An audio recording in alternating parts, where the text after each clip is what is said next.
Coba deh bayangin skenario ini. Setelah berjuang bertahun-tahun, seorang istri akhirnya dapat pekerjaan impiannya sebagai aparatur sipil negara. Wah, ini kan jaminan stabilitas buat keluarga ya. Tapi anehnya, justru pencapaian inilah yang jadi awal dari retaknya pernikahan mereka. Loh, kok bisa gitu? Nah, mari kita kupas tuntas dilema ini. Pertanyaannya, aneh nggak sih? Logikanya kan promosi atau pendapatan yang lebih stabil itu harusnya bikin fondasi keluarga makin kuat dong, bukan malah menghancurkannya. Tapi, data dan banyak cerita di luar sana nunjukin realita yang justru kebalikannya. Jadi apa sih yang sebenarnya terjadi di balik pintu rumah tangga ketika dinamikanya berubah drastis kayak gini? Nah, ini dia ironi yang paling kerasa. Sebuah pekerjaan yang jadi simbol kehormatan dan keamanan, yang harusnya jadi tiang penyangga keluarga, malah jadi pemicu keretakan. Dan ini bukan cuma satu atau dua kasus loh, tapi udah jadi sebuah pola yang makin sering kita lihat. Sesuatu yang perlu kita pahami bareng-bareng. Oke, kita mulai dari bagian pertama, sebuah janji, kemudian masalah. Tiap pernikahan kan dimulai dengan janji dan harapan ya. Dalam konteks ini, harapannya itu stabilitas finansial, masa depan yang lebih cerah. Tapi gimana ceritanya janji itu bisa berbalik jadi sumber masalah? Yuk kita lihat lebih dalam. Pertama-tama, kita perlu paham dulu nih, apa sih artinya jadi ASN di Indonesia? Ini tuh bukan sekedar kerja kantoran biasa. Menjadi ASN itu pencapaian besar, semacam tiket emas menuju stabilitas, status sosial yang lebih tinggi, dan jaminan keamanan finansial. Dan itu bukan cuma buat dirinya sendiri, tapi buat seluruh keluarganya. Sekarang kita masuk ke akar masalah yang paling sering kelihatan dan paling gampang disalahin. Ekonomi. Ada pepatah lama kan, uang nggak bisa beli kebahagiaan. Nah, dalam kasus ini kita bakal lihat gimana uang justru bisa jadi pemicu ketidakbahagiaan. Coba lihat deh transformasi sebelum dan sesudah ini. Jauh banget bedanya. Secara finansial, si istri berubah dari yang tadinya bergantung sekarang jadi mandiri. Status sosialnya langsung naik. Fokus hidupnya pun bergeser. Dari yang tadinya mungkin cuma keluarga, sekarang terbagi sama karir dan urusan dinas. Ini perubahan identitas yang fundamental banget dan bisa mengguncang keseimbangan yang udah ada bertahun-tahun.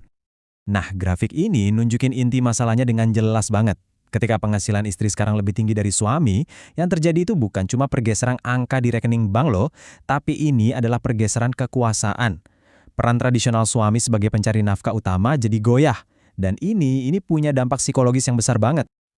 Oke, urusan uang kita geser dulu. Sekarang mari kita lihat gimana pergeseran ini mempengaruhi sisi psikologis dan sosial. Karena seringkali dampak terbesarnya itu justru yang nggak kelihatan secara kasat mata. Disinilah kita bisa lihat luka yang nggak berdarah. Buat sebagian suami, kehilangan peran sebagai pencari nafkah utama itu bisa memicu krisis identitas. Perasaan minder atau inferior mulai muncul. Harga diri mereka kayak terkikis, dan mereka bisa ngerasa nggak lagi dihormati sebagai kepala keluarga. Ini beneran beban psikologis yang sangat berat buat ditanggung. Coba bayangin deh pemandangannya. Dunia si istri makin luas, lingkaran pertemanannya baru, tantangan karir, identitas profesional yang makin kuat. Di sisi lain, dunia si suami rasanya stagnan atau bahkan kayak menyusut. Mereka yang dulunya jalan bareng, sekarang seolah ada di dua jalur yang berbeda. Dan ini menciptakan jarak yang, menyakitkan.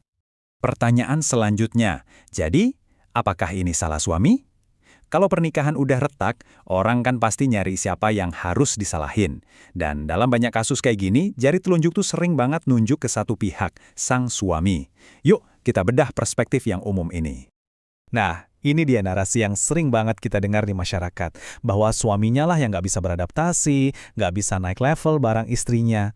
Pandangan ini banyak banget beredar, dan penting buat kita pahami sebagai bagian dari fenomena sosial ini.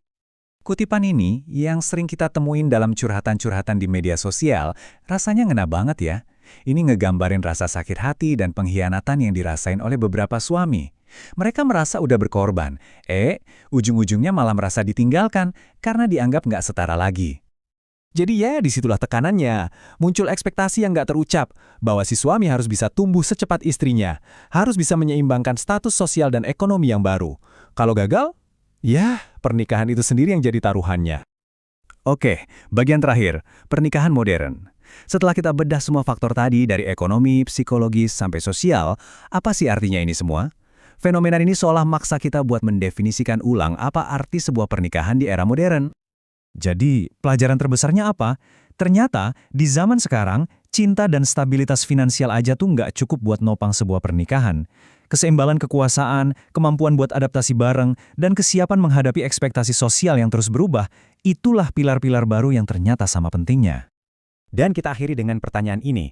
Ketika peran-peran tradisional semakin kabur dan kesempatan jadi lebih setara buat semua, gimana cara kita mendefinisikan ulang arti kemitraan dalam sebuah pernikahan? Sebuah pertanyaan penting untuk kita renungkan bersama.